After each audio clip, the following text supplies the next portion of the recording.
오늘 함께 읽으신 본문의 말씀을 중심으로 예수님을 만난 사람들 10번째 말씀, 바리새인 시몬에 대한 말씀을 잠시 여러분과 나누도록 하겠습니다. 지난주에 이 본문을 통해서 저희들은 주님께 향유 옥합을 깨뜨려 드렸던 여인에 대한 이야기를 함께 나누었습니다. 근데 저는 이 말씀을 묵상해 가면서 깨닫게 되는 것이, 사실은 주님께서 진짜 만나고 싶어 하시는 다른 사람이 한 사람 더 있었다라고 하는 것을 보게 되었습니다. 대부분의 우리 설교하는 목사님들이나 또 학자들이 이 본문을 소개할 때 주인공을 죄 많은 여자, 향유 옥합을 가져온 여인에 초점을 맞춥니다. 근데 저희가 눈여겨 36절부터 50절까지 말씀을 잘 읽어가 보면 예수님께서 더 많이 대화의 상대로 이야기하시는 상대가 누구냐 하면 바리새인, 그 이름 시몬이라고 하는 것입니다.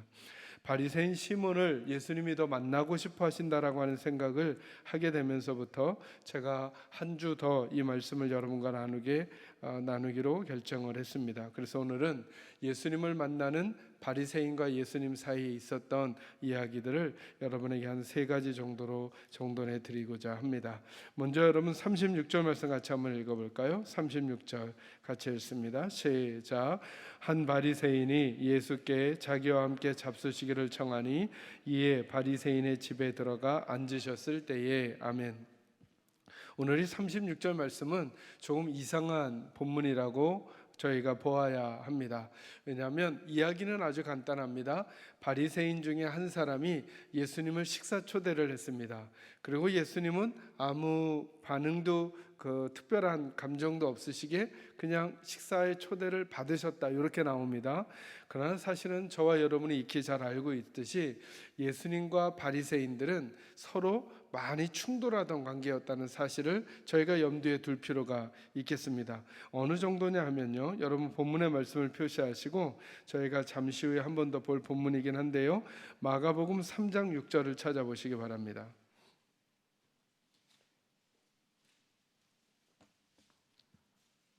마가복음 36장 신약성경 56쪽 그 어간입니다. 같이 한번 읽을까요? 읽습니다. 바리새인들이 나가서 곧 헤롯 왕과 함께 어떻게 하여 예수를 죽일까 의논하니라. 아멘. 마가복음 3장 6절에 보면, 제가 다시 한번 읽죠. 바리새인들이 나가서 곧 헤롯 왕과 함께 어떻게 하여 예수를 죽일까 의논했다, 이렇게 나옵니다. 어떤 일이 있었느냐 하면 안식일 날 예수님께서 한쪽 손이 마른 사람을 고쳐주는 일이 있었습니다. 사실은 그때 그 일을 꾸민 사람들이 이 바리새인들과 몇몇 사람들이에요. 예수님께서 과연 저 사람을 고치는가 고치지 않는가, 안식일에. 왜냐하면 안식일에는 일을 하면 되지 않으니까, 예수님께서 병을 고치는 것도 일이니까 만약에 예수님께서 병자를 고친다면 저 예수는 하나님께로부터 온 사람이 아닐 거야, 왜냐하면 율법의 조항을 어기니까, 이런 생각을 했던 사람들이 누구냐면 바리새인이었거든요. 그들은 율법에 아주 정통했단 말이죠. 근데 예수님께서 그 사람을 고쳐버린 거예요. 그러니까 6절 말씀에 보니까 바리새인들이 나가서 헤롯 왕과 함께 어떻게 하여 예수를 죽일까 의논하기 시작했다는 거예요. 그러니까 여러분, 바리새인이라고 하는 집단에게는 예수는 어떤 대상이었냐면 죽여야 하는 대상이라는 거예요. 여러분, 이게 어떤 식이냐면 이렇게 생각하시면 이해가 쉬워요. 여러분, 오늘날도 어떤 정당 활동을 하는데 어떤 정당에서, A라는 정당에서 어떤 당론이 결정됐어요.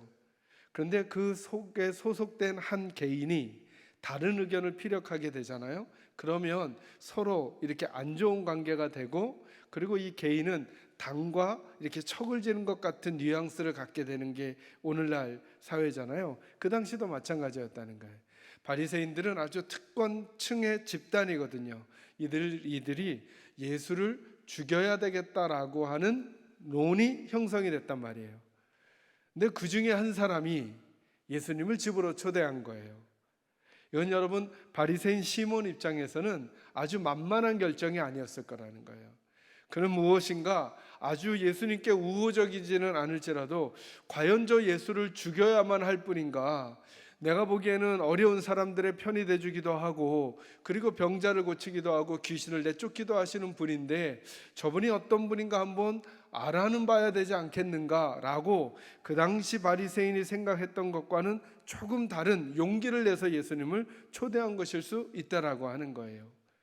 그리고 이상한 것 또 하나는 예수님도 그 초대에 대해서 거절하지 않고 그냥 응해버리셨다는 거예요.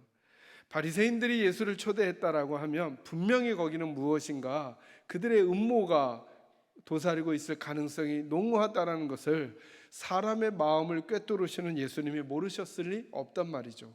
근데 저희가 읽었던 누가복음 7장 36절 말씀은 한 사람의 바리새인이 초대했고 예수님이 그 초대에 그냥 자연스럽게 응했다라고 하는 표현을 주시는 거예요. 이것이 오늘 저와 여러분이 첫 번째로 나눌 말씀이에요. 저는 이 말씀을 묵상하면서 어떤 마음이 들었느냐 하면 이런 마음이 들었어요. 주님은 바리새인 시몬도 포기하지 않으셨다는 거예요. 그가 바리새인이라고 하는 집단에 소속돼 있지만 그럼에도 불구하고 자기를 공격하는 세력이 자기를 초대하는 그 자리에 예수는 머뭇거리지 아니하고 그 자리에 가셨다는 거예요. 주님은 시몬도 만나러 가신다는 거죠. 왜냐하면 주님이 가장 중요하게 여기셨던 게 뭐냐면 생명을 살리는 거였어요. 그래서 어찌 보면 누가복음 7장 36절에서 50절 말씀에서는 예수님은 두 사람의 생명을 살리러 가는 거죠. 아니죠. 그 여인과 바리새인을 살리러 들어가셔서 그 장면을 보고 있는 주변의 사람들에게 여인과도 같은 형편에 있는 사람도 예수께 나오기를 예수가 기다리시고, 바리새인과 같은 형편에 있는 사람들, 예수에 대하여 적대적이거나 아니면 미흡한 생각을 가지고 있는 사람들도 예수가 만나기를 원한다는 사실을 알려주어 그런 상태에 있는 사람들도 예수께 나오기를, 아니죠, 그 본문을 읽게 될 저와 여러분 중에 여인과도 같은 삶을 살고 있었던 이들도 주님을 만날 수 있다고 하는 사실을, 바리새인과도 같은 삶을 살고 있었던 사람도 주님을 만날 수 있다는 사실을 오늘 본문이 중의적으로 우리들에게 알려주고 있다라고 하는 거예요. 왜요? 주님은 그가 어떤 진영에 있든지, 주님은 그가 어떤 삶의 형편을 살고 있든지 관계없이 생명을 살리시는 일에 주님의 관심이 많기 때문에 그렇다라고 하는 거예요. 여러분, 저희가 읽었던 본문의 말씀 마가복음 3장 6절 위에 1절부터를 제가 좀 읽어가며 설명하도록 할게요. 저희가 다루었던 설교 말씀인데요, 제가 1절부터 한번 읽습니다. 예수께서 다시 회당에 들어가시니 한쪽 손 마른 사람이 거기 있는지라.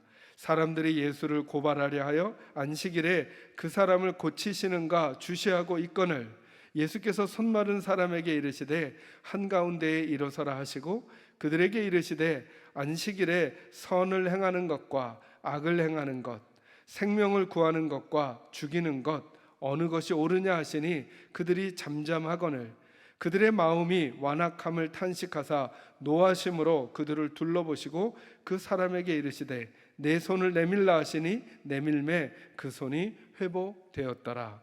아멘. 상황이 안식일날 그곳에 한쪽 손 마른 사람이 있었어요. 그런데 바리새인들과 그 주변의 사람들은 그 사람이 얼마나 힘들고 어려울까, 그 사람의 생명에 대한 관심은 없는 거예요.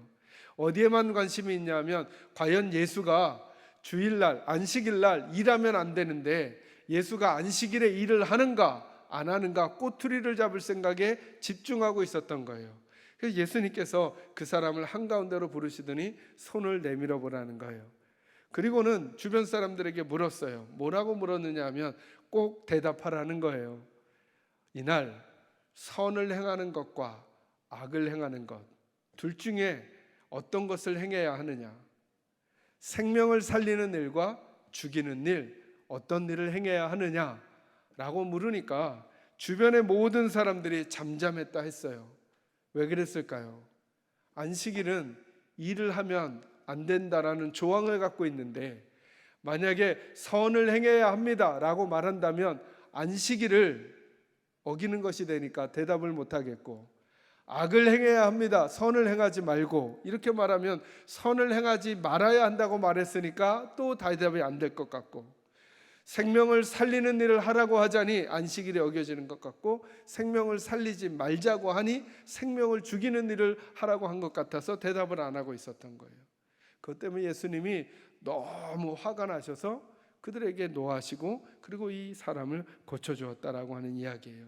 이게 무슨 얘기일까요? 그들은 조항은 붙들고 있으면서 생명을 놓치고 있었다는 거예요. 율법의 규정 몇 가지는 알고 있었지만 진짜 중요한 예수께서 왜 이 땅에 오셨는지, 하나님께서 왜 안식일을 주셨는지 그 본질은 놓치고 있었다는 거예요. 껍데기는 붙들고 알맹이를 놓치고 있었다는 것이죠. 제가 이 말씀을 묵상하다가 안식일과 관련된 아주 의미 있는 구절을 발견하게 되었어요. 여러분 본문의 말씀을 좀 지나서 요한복음 7장 22절을 한번 찾아보시기 바랍니다. 요한복음 7장 22절에서 24절입니다.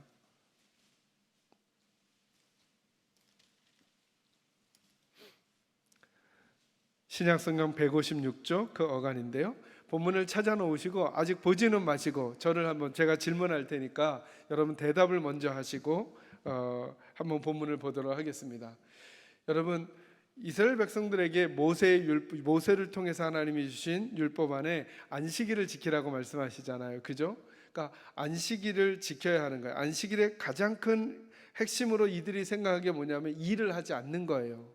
근데 또 하나 이스라엘에게 중요한 조항이 하나 있어요. 그게 뭐냐면 사람이, 남자아이가 태어나면 며칠 만에 할례를 받아야 하죠? 8일 만에 할례를 받아야 하는 거예요. 자, 질문할 테니까 여러분 대답해 봐 주세요. 이 아이가 태어났는데 8일째 되는 날이 안식일이에요. 그럼 할례를 주어야 하나요? 할례를 주지 말아야 하나요? 할례는 8일째 줘야 하는데 어떻게 해야 될까요? 줘야 해요? 주지 말아야 해요? 그것과 관련된 본문이 오늘 본문이에요. 제가 읽어갈게요. 21절부터. 모세가 너희에게 할례를 행했으니 그러나 할례는 모세에게서 난 것이 아니요 조상들에게서 난 것이라. 그러므로 너희가 안식일에도 사람에게 할례를 행하느니라. 모세의 율법을 범하지 아니하려고 사람이 안식일에도 할례를 받는 일이 있거든 내가 안식일에 사람의 전신을 건전하게 하는 것으로 너희가 내게 노여워하느냐? 이스라엘 사람들이 어떻게 했냐면 안식일이 8일째가 딱 걸리더라도 할례를 시켰단 말이에요. 왜? 그건 생명과 관련된 일이고 그리고 하나님과의 관계와 관련된 일이니까. 예수님은 뭐라고 빗대시냐면 이렇게 말하는 거예요. 너희가 안식일에 피부의 한 조각을 잘라내서 생명을 유지하는 그 일을 선택했다면 내가 하는 일은 안식일에 전신을 건전하게 하는 일인데 너희는 그런 나를 뭐라고 하느냐? 라고 말하면서 그들이 붙들고 있는 조항에 아주 허접한 논리를 깨고 있는 거예요. 혹시 우리들도 이 땅을 살면서, 아니 예수를 믿어가면서 그러고 있지는 않은가? 내가 익히 교회에서 배운 몇 가지 조항들, 몇 가지 규정들을 지켜내느라고, 혹은 내가 이 세상을 살면서 터득해온 내 방침과 내 고집과 내 편견을 고수해내느라고 내가 하고 싶은 어떤 주장들을 관철시키기 위해서 혹시 생명을 소홀히 다루고 있지는 않은가?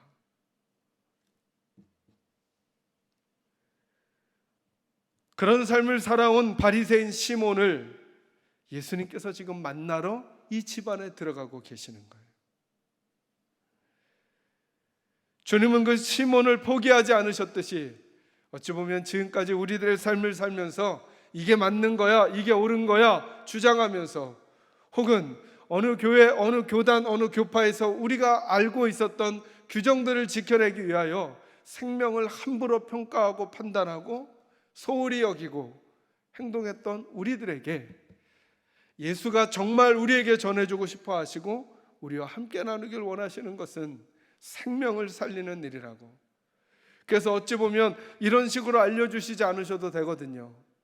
안식일날 굳이 환자를 고치는 일을 의도적으로 하지 않으셔도 되거든요. 그런데 예수님은 의도적으로 그 길을 걸어가시는 거예요. 왜요? 예수님이 새로운 기준이 되시고, 예수님이 새로운 방법이 되시고, 예수님이 새로운 가치가 되실 거니까요. 그래서 성경이 말하거든요. 내가 곧 길이요 진리요 생명이라고.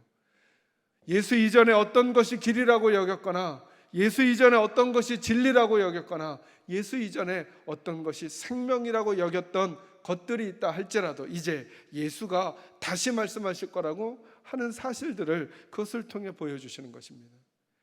저와 여러분에게도 찾아오시는 우리 주님, 저희들이 만나 이전에 우리가 가지고 있었던 바리새인 시몬의 그 조항들이 아니라 예수의 생명을 가지고 살아가는 저와 여러분이 되시기를 주님의 이름으로 축원합니다. 두 번째, 다시 본문의 말씀으로 돌아오셔서 누가복음 7장 40절에서 43절 말씀 한번 보도록 하겠습니다. 같이 한번 읽을까요? 40절에서 43절 읽습니다. 시작.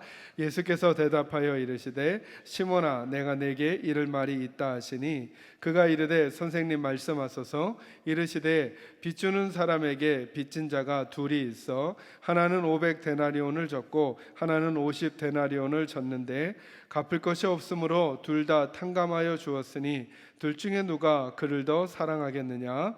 시몬이 대답하여 이르되 내 생각에는 탕감함을 받은 자니이다. 이르시되 내 판단이 옳다 하시고. 아멘.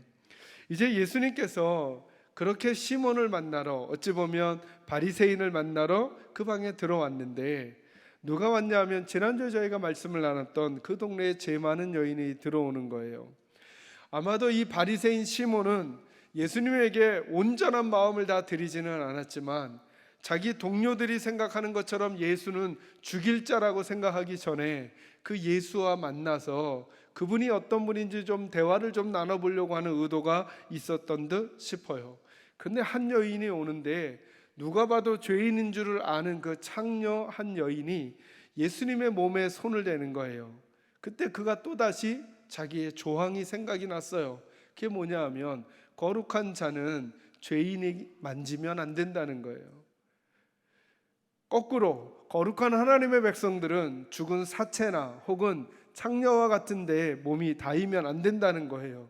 이 조항이 딱 생각나는 순간 예수가 저 여자가 창녀인지를 모를 리가 없는데 그걸 허용하는 것 보니 저 사람이 선지자가 아닌 것 아니야? 라고 하는 생각에 머무르게 된 거예요. 그러자 예수님께서 그 시몬에게 이렇게 질문을 합니다. 시몬아, 내가 물을 테니 대답해 주오.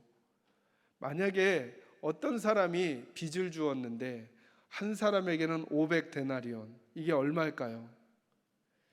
얼마인지 몰라도 된다 그랬죠. 굉장히 많은 액수. 한 사람에게는 50데나리온, 이게 얼마일까요? 몰라도 되죠? 그거보다 훨씬 적은 액수. 그러니까 많은 액수와 적은 액수를 빌려주었는데 두 사람 모두 다 빚을 갚을 능력이 없어서 탕감을 해주었다. 그렇다면 이 둘 중에 누가 더 이 빚준 사람에게 고마움을 느끼겠느냐라고 묻는 거예요. 바리새인 시몬이 쉽게 대답합니다. 제 생각에는 많이 빚진 자가 더 고마워할 것 같습니다. 이렇게 말하는 거예요. 저는 이 이야기를 읽으면서 어떤 생각이 들었냐, 이런 생각이 든 거예요. 주님을 만나지 못하면 내가 누군지를 잘 모르는 거예요. 내 수준이 안 보이는 거예요. 지금 주님은 이 여인에 대한 주님의 태도가, 이 여인이 주님을 대하는 그 태도가 어떤 것인지를 아니까 이 여인을 허용하고 있는 거거든요. 근데 바리새인은 주님이 생명을 살리시는 분이라는 걸 모르니까 쉬운 문제는 대답을 하고 알고 있는 것 같으면서도 그것이 가지고 있는 진짜 진리에는 접근을 못하는 거예요. 하나님이 우리의 마음에서 빠져나가잖아요. 그러면 우리는 아주 쉬운 진리도 놓치면서 살아가게 된다는 거예요. 제가 이 본문과 유사한 본문들을 성경에서 보게 되었어요. 그 중에 하나가 어디냐면 사무엘하 12장 말씀에 보면 여러분 그 다윗이 밧세바를 범하는 사건이 나오잖아요. 그죠? 그래서 그걸 감추려고 누구를 죽이냐 하면 밧세바의 남편 우리아를 죽여요. 그리고는 나중에는 밧세바를 자기의 부인으로 삼아버리거든요. 이걸 하나님께서 기뻐하지 않으셔서 누구를 보내시냐면 나단 선지자를 보내서 다윗에게 야단을 치셔요. 그런데 직선적으로 하면 아무리 선지자라도 왕이 그를 해할 수 있으니까 나단 선지자가 비유를 들어요. 어떤 비유를 든 이런 비유를 다윗에게 드는 거예요. 왕이시여, 한 동네에 아주 큰 부자가 있었습니다. 그는 수많은 양들을 가지고 있었습니다. 근데 그 동네에 그 부자 말고 가난한 한 사람이 있었는데 이 사람은 어린 양, 암양 하나만 데려다가 가족처럼 키우면서 가지고 있었습니다. 그런데 이 부자에게 손님이 찾아왔는데 이 부자가 자기의 수많은 양 중에 한 마리를 잡지 않고 이 가난한 사람의 암양을 뺏어다가 그것을 잡아 손을 대접했습니다. 어찌하면 됩니까? 라고 물으니까 다윗이 노발대발하는 거예요. 화를 내고 노발대발하면서 그런 자는 여호와의 이름으로 처단을 해야 된다라고 하고 막 경로하는 거예요. 그러자 나단이 다윗을 가리키면서 그 사람이 바로 당신이요 라고 알려주는 거예요. 너무 재밌잖아요. 그냥 이렇게 객관적으로만 보면 무엇이 잘못이고 무엇이 잘한 일인 줄 뻔히 알면서도 다윗은 그 마음에서 하나님에 대한 생각이 흐려지니까 밧세바를 범할 때도 그게 잘못인지 깨달아지지가 않는 거예요. 우리아를 죽이려고 하는 의도와 계획을 세우고 그 계획을 진행할 때조차도 내가 어느 길을 가고 있는지 전혀 모르는 거예요. 이 간단한 비유를 들면 뭐가 답이고 아닌지를 알면서도 그 오랜 시간 밤을 새면서 고민하지 않았겠어요? 어떻게 우리아를 죽일까? 어떻게 이 여인의 아이를 뵌 거를 숨길까? 어떻게 이 여인을 그러면 남편을 죽이고 데려올까? 그것을 모략을 세우는 그동안에도 내가 하나님 앞에 얼마나 잘못된 길을 가고 있는지를 잘 모르는 거예요. 잘 모르는 거예요. 주님의 마음에 없으니까 내가 무슨 짓을 하고 있는지를 보지를 못하는 거예요. 비슷한 이야기가 또 하나 나오죠. 요한복음 3장에 보면 예수님을 만난 니고데모 이야기가 나와요. 어찌하여야 하나님의 나라에 갈 수 있습니까? 예수님께 여쭈니까 이 니고데모에게 예수님이 뭐라 그러셨냐 하면 거듭나야만 하나님의 나라를 볼 수 있다 말씀하셨어요. 이 니고데모는 누구냐 하면 한마디로 말하면 그 당시 사회의 가장 엘리트예요. 지적으로, 사회적으로, 정치적으로 가장 엘리트예요. 그런데 그 니고데모가 예수님께 뭐라고 대답하냐면 이렇게 다시 되묻는 거예요. 그러면 어떻게 거듭나야 한다면 다 큰 성인이 어머니 뱃속에 다시 들어갔다가 나올 수 있습니까? 이렇게 묻는 거예요. 저는 그 말씀을 읽으면서 너무 어이가 없었어요. 어떻게 그 엘리트가 거듭난다는 말을 어머니 뱃속으로 다시 들어갔다가 나온다는 생각을 할 수 있을까? 그건 주님을 모르니까 진리의 근처로 가지 못하고 있다는 거예요. 아주 간단한 것조차도.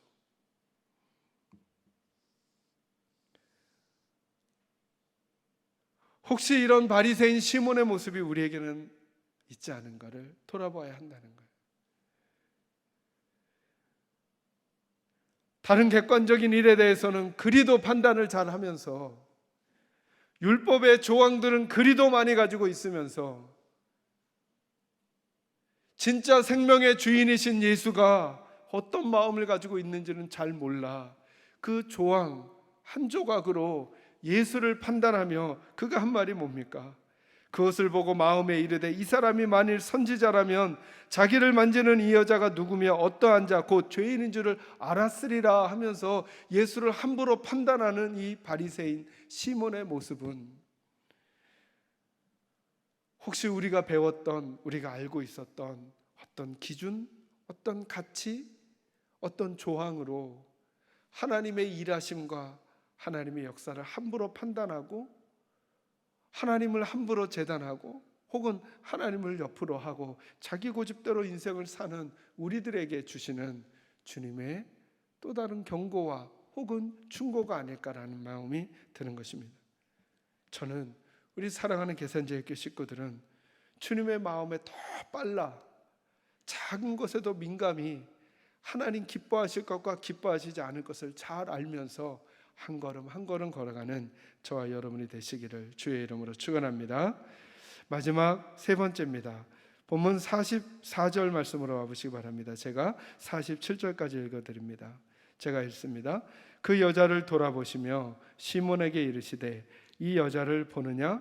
내가 내 집에 들어올 때에 너는 내게 발 씻을 물도 주지 아니하였으되 이 여자는 눈물로 내 발을 적시고 그 머리털로 닦았으며 너는 내게 입맞추지 아니하였으되 그는 내가 들어올 때로부터 내 발에 입맞추기를 그치지 아니하였으며 너는 내 머리에 감람유도 붓지 아니하였으되 그는 향유를 내 발에 부었느니라. 이러므로 내가 내게 말하노니 그의 많은 죄가 사하여졌도다. 이는 그의 사랑함이 많음이라. 사함을 받은 일이 적은 자는 적게 사랑하느니라. 아멘. 제가 왜 오늘 본문의 주인공이 바리새인일 수도 있다라는 생각을 하게 되었느냐 하면 44절에도 이렇게 말씀하시죠. 그 여자를 돌아보시며 누구에게 말씀하세요? 시몬에게 말씀하세요. 47절도 한번 잘 보세요. 이러므로 내가 내게 말하노니 이렇게 말하죠. 이런 뜻이에요. 시몬아, 내가 너한테 할 말이 있다. 내가 너한테 할 말이 있다. 그 말이 뭘까요?